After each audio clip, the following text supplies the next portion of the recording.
नमस्कार, मी सचिन कुंडलिक पवार, राहणार कडलास. सध्या सांगली येथे पाटबंधारेमध्ये मी कार्यकारी अभियंता म्हणून सध्या कार्यरत आहे.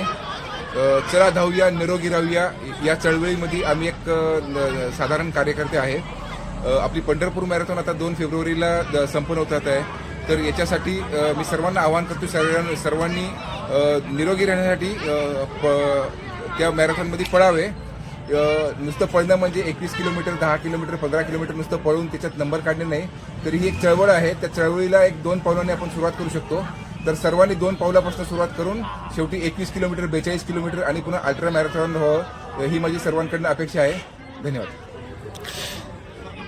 नमस्कार, मी डॉक्टर शैलेश शंकरराव डोंबे. आज मी कडलास मॅरेथॉन पूर्ण केली 10 किलोमीटर. हे धावणे हे आरोग्यासाठी खूप महत्त्वाचं आहे. आपण सकाळी धावतो, त्याच्यामुळे आपल्या शरीरामध्ये पॉझिटिव्ह संप्रेरके स्त्रवतात आणि त्याचा आपल्या आरोग्याला, दैनंदिन जीवनाला खूप फायदा होतो. तर माझं सर्वांना एकच मत आहे की सर्वांनी धावलं पाहिजे. सकाळी उठून धावणं सगळ्यात चांगलं. तसंच मी आता 2 फेब्रुवारीला DVP मॅरेथॉनमध्ये सहभागी होणार आहे, तरी आपणही सहभागी व्हावे. धन्यवाद.